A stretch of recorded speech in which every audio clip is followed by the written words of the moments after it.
Bismillahirrahmanirrahim. Assalamualaikum warahmatullahi wabarakatuh.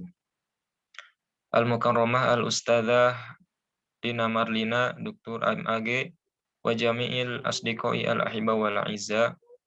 Alhamdulillahirabbil alamin. Alhamdulillahilladzi anama bi ni'matil imani wal islam. Shalli wa nusallimu ala khairil anam sayyidina Muhammadin sallallahu alaihi wasallam wa ala alihi wa ashabihi ajma'in ila yaumiddin. Awalan ismahuli an u'arrifu majmu'atina. Nahnu min majmu'ah al-ashirah bil a'dha'i Ahadi Nur Zuhudin, Desti Nur Hikmawati, Farza Zidanul Fadli, Irfan Sani, wa Kaila Martiza. Nahnu sanabhath anil as-saktah atau jeda. Thumma nastamiru ila mutakalim al-ula yakni Farza Zidanul Fadli al-waqtu qad iyahu mufaddalan. Baik, terima kasih kepada saudara moderator yang telah memberikan saya waktu. Dan di sini saya sebagai pemateri pertama, insya Allah akan menjelaskan sedikit tentang pengertian jeda dan jenis-jenis jeda. Yang pertama ada pengertian jeda. Jeda adalah diam sebentar di antara kata-kata atau di antara beberapa suku kata di dalam sebuah ucapan dengan tujuan untuk menunjukkan terhadap kedudukan akhir lafaz atau suku kata, lalu akan memulainya kembali dengan ucapan. Jadi jeda itu adalah tanda berhenti. Kalau dalam bahasa Indonesia, jeda itu biasa ditandai dengan sebuah titik, koma, titik dua, titik koma, dan sebagainya. Begitupun dalam bahasa Arab, jeda juga bisa ditandai dengan titik, koma, dan seterusnya.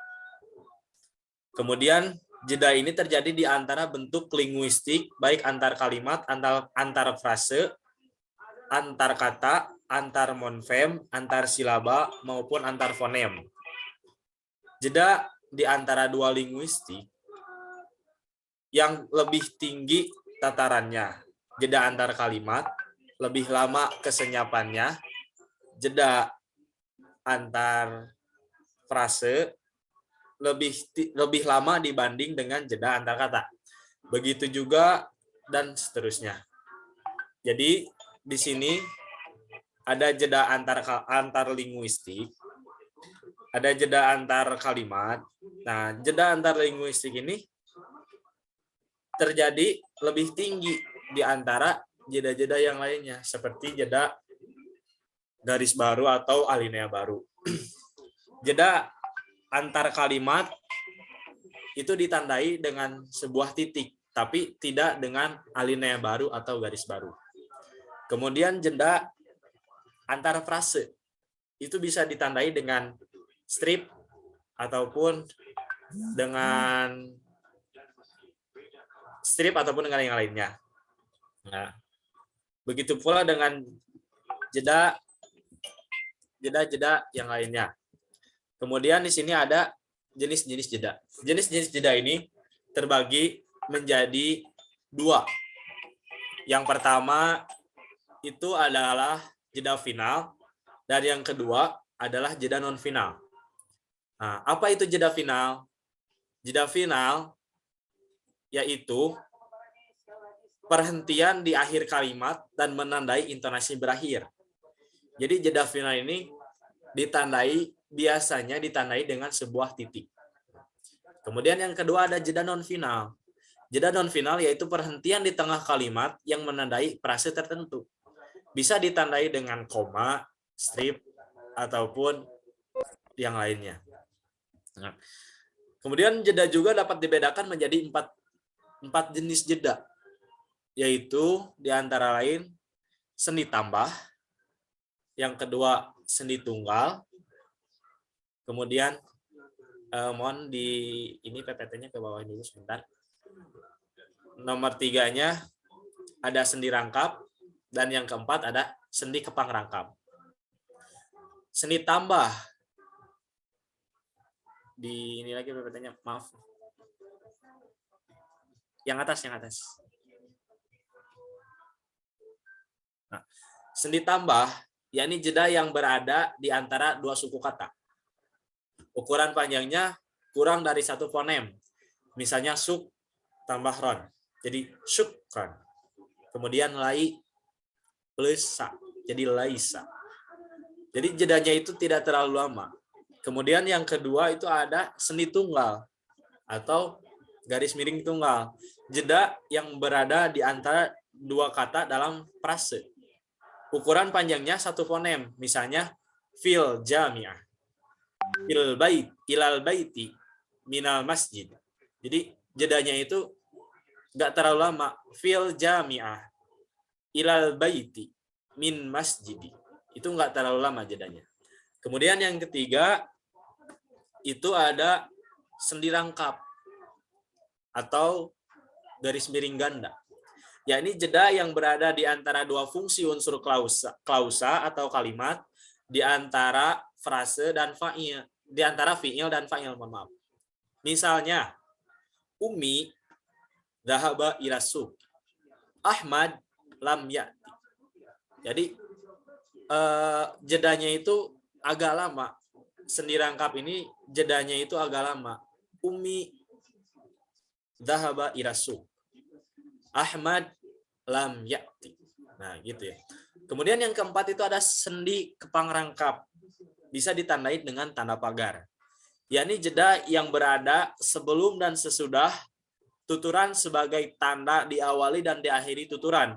Sendi kepang rangkap yang berposisi di akhir tuturan biasanya disertai nada turun atau nada naik. Contohnya seperti tadi, Umi dhahaba ila suq. Itu bisa ditandai dengan tanda kepang rangkap di awal, kemudian diakhiri dengan tanda kepang rangkap juga. Dan di tengah-tengah sebelum diakhiri kalimat itu, nadanya itu diturunkan. Ummi dhahaba ila suq. Ahmad lam ya'ti. Jadi ada nada yang harus diturunkan. Begitu. Itu yang disebut dengan sendi kepang rangkap.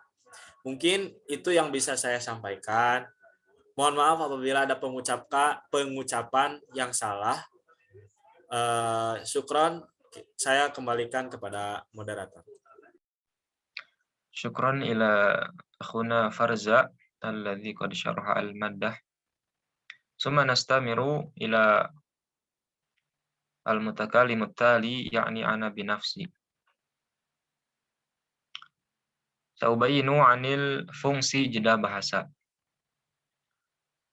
Fungsi jeda bahasa itu mempunyai kedudukan dalam bahasa. Ya. Tiada lain untuk memisahkan makna.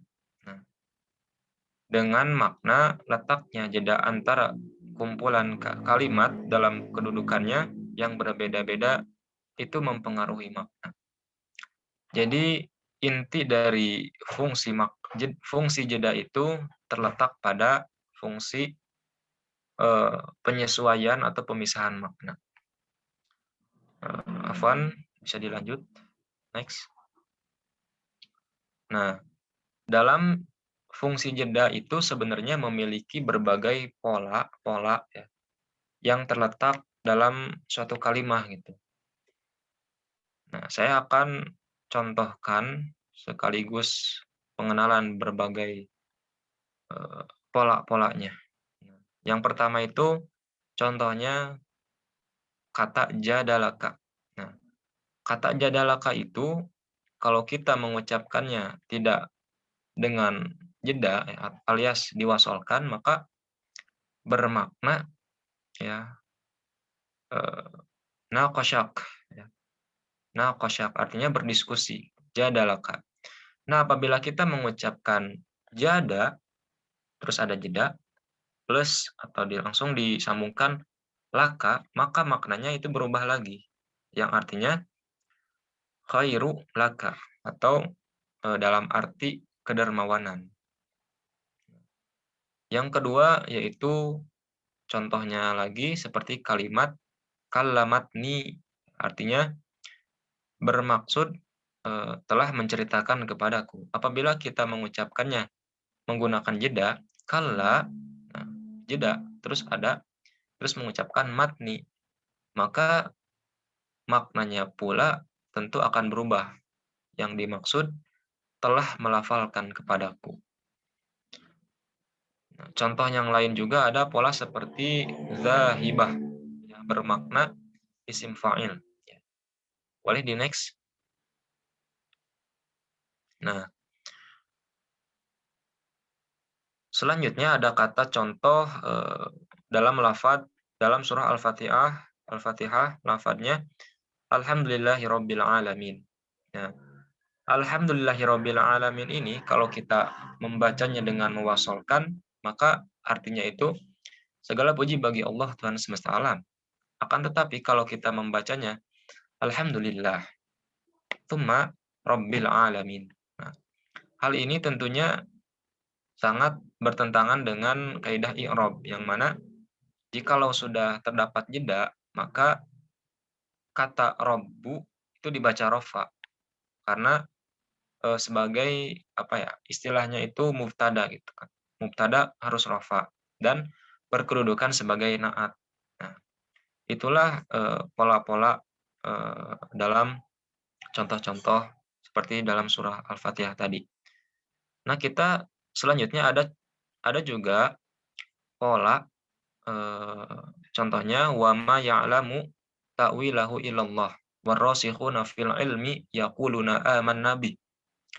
Ternyata dengan mempelajari jeda ilmu aswad ini, kita menjadi mengetahui apa alasan terdapat suatu waqaf lazim ya yang terdapat dalam wa ma ya'lamu ta'wilahu illallah. Kata ilallah itu sebenarnya terdapat huruf lazim dan kita wajib berhenti sejenak atau dijedakan ya. Apabila kita membacanya tanpa menggunakan jeda, maka artinya itu bermakna mengetahui hal yang sama dan juga orang-orang yang mendalami pengetahuan. Jadi memang dalam hal makna itu sangat jauh sekali. Selanjutnya kata aina fiha sammaha salsabila. Nah, untuk kata salsabila ini apabila kita mengucapkannya dengan tanpa jeda ya bermakna ya mata surga, mata air surga. Nah, apabila kita memisahkan atau menjedakan antara kata salsabila itu, maka yang terdapat kata sal dan sabila. Yang jelas memang dalam segi arti bukan lagi mata air surga ya, karena di sana terdapat fiil dan isim. Nah, boleh di next. Kita lanjut lagi kepada pola-pola dengan contoh berikut. Contohnya, innama yastajibul ladina yasma'un wal mauta yab'atsuhumullahu tsumma ilaihi yurja'un. Nah, mungkin contoh-contoh ini sama ya untuk seperti contoh-contoh sebelumnya, yakni bisa mempengaruhi kepada makna. Nah, selanjutnya ada pola yang seperti ini. Contohnya, mudiratul madrasah al-jadidah. Nah, apabila kita membaca mudiratu al-madrasatul jadidah, maka kata jadidah itu adalah sifat dari madrasah. Begitu pula sebaliknya. Mungkin di sini ada kesalahan penulisan. Harusnya itu mudiratul madrasah baru tambah al-jadidah. Maka yang al-jadidah itu menjadi sifat dari mudir. Contohnya lagi tariqul mataril jadid. Nah, apabila kita membaca tariqu al-matarul jadid, maka kata jadid itu menjadi sifat dari matar. Seperti contoh sederhananya saya contohkan dalam kalimat bahasa Indonesia ya. Seperti contoh mobil ayah baru. Nah, Apabila kita mengucapkan mobil ayah baru, maka yang baru itu adalah mobilnya. Dan apabila kita mengucapkan mobil ayah baru, artinya yang baru itu bukan mobilnya, tapi ayah barunya itu. Jadi memang pola-pola seperti ini, kita harus bisa memahami. Sebenarnya masih, banyak pola-pola menurut, para para ahli ya, akan tetapi kami hanya membahasnya sampai sini saja karena memang pola-pola yang lainnya itu hanya ditandai dengan isyarat-isyarat lain seperti tanda titik, koma, dan lain sebagainya. Mungkin itu saja, pemaparan materi fungsi jeda dari saya. Summa nastamiru ila al-mutakallim at-tali ya'ni akhuna Hadi al-waqtu qad iyahu mufaddalan. Oke, terima kasih kepada moderator. Di sini saya akan membawakan pandangan fonologi prosodi terhadap jeda. Dalam pembahasan jeda bahasa Arab, pembahasan tentang fonologi prosodi terasa perlu. Hal ini dikarenakan jeda merupakan salah satu bunyi suprasegmental. Fonologi prosodi membahas tentang bunyi segmental yang pada pokok-pokok prosodinya diungkapkan mengenai bunyi suprasegmental, terutama jeda. Fonologi, apa sih fonologi prosodi itu? Fonologi prosodi adalah suatu cara untuk menentukan arti pada tataran fonetis. Fonologi prosodi tersebut terdiri dari satuan-satuan fonematis berupa unsur-unsur segmental, yakni konsonan, vokal, sedangkan satuan prosodi berupa ciri-ciri atau sifat-sifat struktur yang lebih panjang daripada suatu segmental tunggal. Nah, ada lagi fonologi prosodi menurut aliran London. Suatu cara menentukan arti pada tataran fonetis. Arti pada pokok-pokok tataran fonetis tersebut yaitu berupa unsur-unsur segmental. Nah, ada lagi. Adapun pokok-pokok prosodi tersebut terbagi atas 3 macam, yakni sebagai berikut. Prosodi menyangkut gabungan fonem, yakni struktur kata, struktur suku kata, dan gabungan konsonan dan gabungan vokal. Prosodi yang terbentuk oleh sandi atau jeda, artinya jeda atau persendian mempunyai hubungan erat dengan hentian bunyi dalam arus ujar. Mengapa disebut jeda? Yakni karena ditempatkan karena ditempatkan perhentian itulah terjadinya persambungan antara segmen yang satu dengan segmen yang lainnya. Jeda ini bersifat penuh dan dapat juga bersifat sementara. Sedangkan sendi biasanya dibedakan dengan adanya sendi dalam atau sendi luar. Sendi dalam menunjukkan batasan yang lebih besar dari segmen silabel. Dalam hal ini biasanya dibedakan dengan yang pertama, jeda antara kata dalam frase diberi tanda berupa garis miring tunggal. Yang kedua, jeda antara frase dalam klausa diberi tanda berupa garis miring ganda. Yang ketiga, jeda antara antara kalimat dalam wacana diberi tanda berupa garis silang ganda atau pagar. Nah, selanjutnya, jeda dalam bahasa Arab tulis. Sebagaimana pembahasan dalam latar belakang bahwa penggunaan jeda dalam bahasa Arab lisan lebih mudah diterapkan daripada dalam bahasa Arab tulisan. Dalam bahasa Arab tulis, terlebih dalam tataran kalimat, perbedaan jeda sering menimbulkan kerancuan makna, kekaburan makna, atau makna ambigu.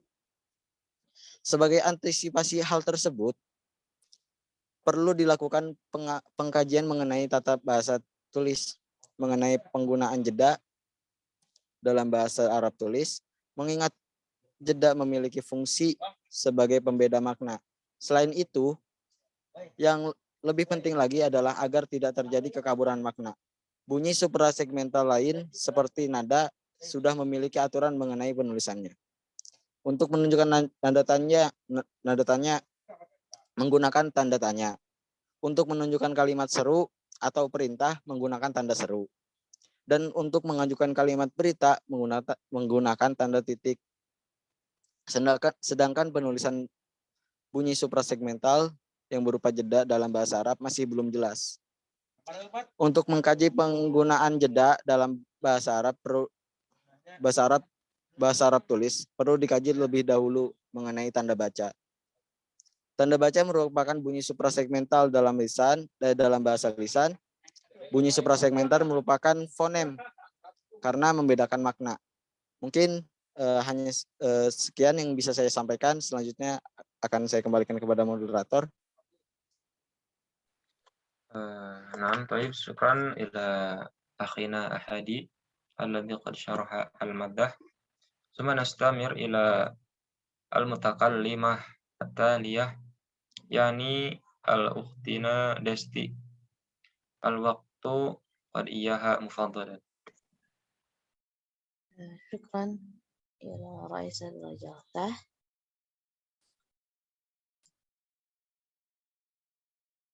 طيب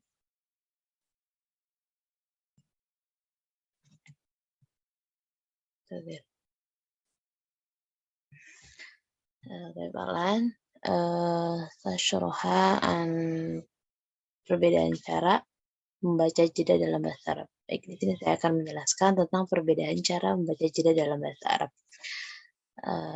Di sini menjelaskan jeda di sini atau jeda dalam bahasa Indonesia ini lebih ke dalam fungsional dibanding dengan suprasegmental.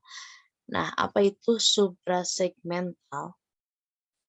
Nah, suprasegmental menurut PBI merupakan yang berhubungan dengan segmen ujaran atau bunyi atau fonem, yaitu nada, tekanan sendi, atau intonasi. Dan fonem ini yang tidak dapat membentuk kata tapi membedakan makna. Nah, jadi di dalam bahasa Indonesia ini dia itu lebih atau hanya ke dalam fungsional gitu dibandingkan dengan suprasegmental atau nada. Sedangkan yang tadi sudah dijelaskan bahwa jeda di dalam bahasa Arab ini memerhatikan nada. Mungkin kan kalau misalkan dalam bahasa Arab ada panjang pendeknya gitu kan ya. Sedangkan kalau misalkan di dalam bahasa Indonesia dia tidak memperhatikan suprasegmentalnya gitu. Jadi enggak panjang pendeknya gitu. Beda. Jadi beda dengan bahasa Arab. Nah, sebagai contoh di sini yang nomor 1 ada anak, lalu ada garis miring pejabat yang nakal itu telah dimejajaukan. Lalu yang kedua ada anak pejabat garis miring yang nakal itu telah dimejajaukan. Nah, garis miring di sini ditandai sebagai budak. Ini cara bacanya seperti ini. Anak pejabat yang nakal itu telah dimejajaukan. Lalu yang kedua, anak pejabat yang nakal itu telah dimejajaukan. Nah, di sini kan ada garis miring atau ada jeda. Nah, di dalam yang contoh yang pertama itu merupakan anak lalu garis miring. Nah, di situ dijelaskan maknanya bahwa yang nakal itu adalah pejabatnya. Sedangkan di contoh yang kedua ada anak pejabat garis miring nakal. Nah, di situ dijelas ya bahwa yang nakal itu siapa? Yaitu anak pejabat ya. Jadi kalau yang pertama pejabat yang nakalnya itu, tapi kalau misalkan yang kedua adalah anak pejabat. Nah, ini di sini sudah dijelaskan bahwa beda di dalam bahasa Indonesia ini berarti dalam fungsi gitu ya, bukan di dalam nadanya, tapi di dalam fungsi penggunaannya atau maknanya gitu. Nah, tapi di sini juga dijelaskan selain garis miring atau ya garis miring tunggal.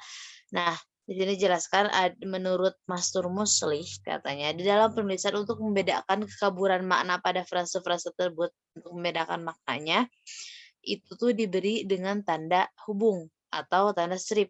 Nah, di antara kata yang merupakan penjelas langsungnya. Nah, maksudnya bedanya gini, kalau misalkan yang kita bahas ini anak garis miring pejabat. Tetapi kalau misalkan menurut Mas Nur Muslih itu tuh memakai garis miring. Artinya anak memakai strip, mohon maaf, memakai tanda penghubung. Anak memakai tanda penghubung atau strip, anak strip pejabat. Nah, gitu. Atau yang kedua anak pejabat strip atau tanda penghubung yang nakal. Itu saja ya bedanya menurut Mas Nur Muslih itu ya, memakai tanda hubung. Lalu di sini selanjutnya ada sendi juga. Nah, kenapa ada sendi? Karena di dalam jeda ini sangat berhubungan dengan yang namanya sendi. Nah, apa itu? Kita ini dulu ya, apa itu jeda atau sendi gitu. Karena di sini berhubungan dengan persendian. Nah, jeda ini disebut jeda gitu ya, karena adanya hentian. Lalu disebut dengan persendian itu karena di tempat perhentian itulah jadi persambungan antara dua segmen ujaran. Jadi sendi sama jeda ini sangat berhubungan. Lalu di sendi ini, di sini kan dijelaskan adapun sendi yang menunjukkan batas antara suku silabel dengan silabel yang lain. Nah, apa itu silabel? Silabel itu berasal dari bahasa Yunani atau yang di bahasanya itu sulabe gitu pokoknya ya. Tulisannya itu sulabe. Nah, artinya itu suku kata. Suku kata atau silabel yang artinya unit pembentuk kata yang tersusun dari satu fonem atau urutan fonem. Itu sudah dijelaskan di minggu lalu ya. Jadi suku silabel atau suku kata itu sama saja ya. Cuman mungkin silabel dalam bahasa Yunani. Nah, sendi dalam ini yang menjadi batasan silabel biasanya diberi tanda dengan tambah. Jadi kalau misalkan suku kata atau silabel ini diberi tandanya dengan tambah, dengan tanda tambah. Misalkan suku kata ini kan tadi satuan terkecil ya, dari satu fonem. Misalkan mobil, mo dan bil. Nah, mo silabelnya itu ditambah dengan rendah. Jadi mo ditambah bil, mobil. Lalu kayak pelaksana berarti pe tambah lak tambah sa tambah na. Nah, itu ya. Itu dinamakan dengan silabel. Nah, itu silabel. Nah, di sini kan ada sendi luar. Nah, kenapa ada sendi luar? Berarti pasti ada si sendi ada sendi dalam juga. Nah, kita dijelaskan dulu ya biar lebih jelas. Nah, sendi ini ada sendi dalam, ada sendi luar. Kalau sendi dalam itu disebut dengan internal juncture yang menunjukkan batas antara satu silabel dengan silabel yang lain. Nah, itu tuh tadi ya yang yang silabel dalam itu yang tadi am ditambah bil. Nah, itu silabel dalam. Sedangkan yang silabel luar atau open juncture itu tuh merupakan yang menunjukkan gitu batasan yang lebih bebas dari segmen silabel. Nah, segmen sendi luar ini mempunyai bukan 3 syarat ya, tapi 3 perbedaan. Yang pertama, ada jeda antar kata frase diberi tanda berupa garis miring tunggal atau garis miringnya 1. Yang kedua, jeda antar frase dalam klausa diberi tanda berupa garis miring ganda atau garis miringnya itu ada 2. Lalu yang ketiga ada jeda antar kalimat dalam wacana diberi tanda berupa garis silang ganda. Nah, kita ke contoh saja ya langsung. Di sini ada contoh misalkan garis tanda di sini kan tadi disebutkan berupa garis silang ganda. Nah, garis silang ganda itu atau pagar, nah berada di awal kata biasanya. Jadi misalkan gini, ada tanda pagar, lalu ada tulisan buku garis miring ganda sejarah garis miring baru. Nah, baru di situ setelah jadi kan bacanya buku sejarah baru, baru di situ ada tanda pagar ya. Jadi tanda pagar itu dipakai di awal dan di akhir kalimat. Nah, jadi ada kata buku garis miring 2 baru sejarah. Nah, terus yang kata kalimat 2 ada kata buku, garis miring 1, sejarah, garis miring 2. Jadi kalau kalimat yang pertama garis miring 2-nya sebelum sejarah, kalau kalimat yang kedua garis miring 2-nya ada di setelah sejarah. Nah, itu apa perbedaannya? Jadi, perbedaan dari garis miring 1 atau garis miring ganda dan garis miring 2, mohon maaf, garis miring tunggal dan garis miring ganda, perbedaannya itu hanya di dalam pengucapannya aja. Biasanya pengucapan garis miring yang 2 itu lebih lama. Contohnya, buku, garis miring 2 sejarah. Jadi, buku, sejarah baru. Nah, jadi itu buku, sejarah baru. Apa yang baru? Yang baru adalah sejarahnya. Lalu ada juga yang kedua nih, ada buku sejarah, baru dilanjut dengan garis miring ganda. Buku sejarah baru. Nah, apa yang barunya? Nah, yang barunya adalah si bukunya kan. Jadi itu perbedaan dari garis miring 2 dan garis miring 1. Jadi kalau misalnya garis miring 2 itu hanya lebih lama pengucapannya, dan garis miring 1 itu agak sebentar pengucapannya. Jadi hanya membedakan dari maknanya saja. Nah, mungkin itu rubama hadza ma qultu lakum. Syukran arju ila raisatil jalsah. Syukran ila ukhtina Desti ala syarahat maddatiha.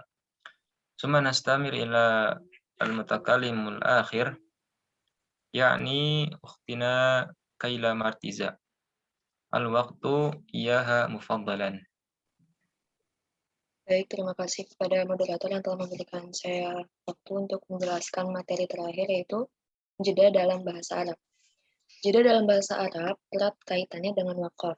Arti waqaf adalah memotong pengucapan pada akhir sebuah kata. Bila akhir kata berharokat, diwakafkan dengan sukun, dibaca mati, yaitu setiap kata yang berakhir dengan bukan huruf ilat seperti ya, waw, dan alif. Dengan wakaf ini, sebuah kata biasanya berakhir dengan konsonan. Wakaf untuk akhir setiap kata ini berlaku pula terhadap kata yang telah tersusun menjadi frasa dan kata yang merupakan sebuah akhir dari kalimat. Nah, apabila huruf akhir dari suatu kata sukun, lalu diwakafkan dengan sukun, berlaku pula pada kata muktal, yaitu kata yang huruf akhirnya alif, waw, atau ya. Contoh dari kata yang berakhiran dengan sukun adalah Assalamualaikum. Huruf akhir dari kata tersebut adalah mim sukun. Untuk itu, penguakofannya adalah dengan mim sukun tersebut. Lalu, jika sebuah kata bertanwin, domah atau kasroh, maka tanwin di akhir kata itu dibuang dan huruf akhir disukun atau dihilangkan vokal akhirnya. Contohnya seperti kitabun dan kitaban. Dibaca dengan kitab tanpa un maupun in. Jika sebuah nomina indefinite berkasus seperti huruf akhirnya dibaca tanwin fathah, misalnya kitaban. Kata tersebut juga bisa dibaca dengan sukun di akhir kata. Lalu kemudian kata di akhir frasa seperti Rasulullahi dibaca Rasulullah. Terus kitabullahi dibaca kitabullah. Kata Allah yang terletak di akhir kalimat, misalnya alhamdulillahi, astagfirullahi, dibaca menjadi alhamdulillah dan astagfirullah. Dengan demikian, suku akhir dari sebuah kata, frasa, dan kalimat di dalam bahasa Arab selalu berupa konsonan. Lalu kemudian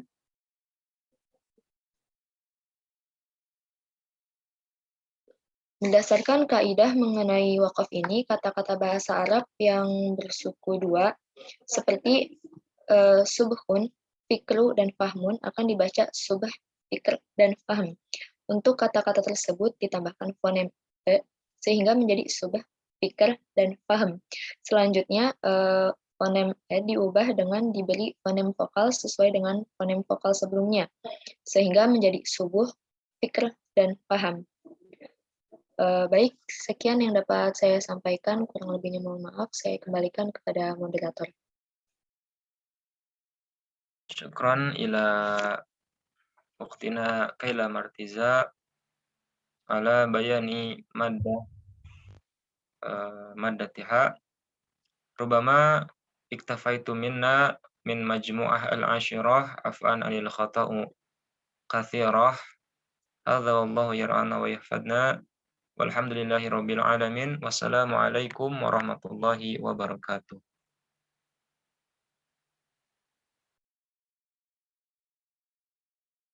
Waalaikumsalam warahmatullahi wabarakatuh.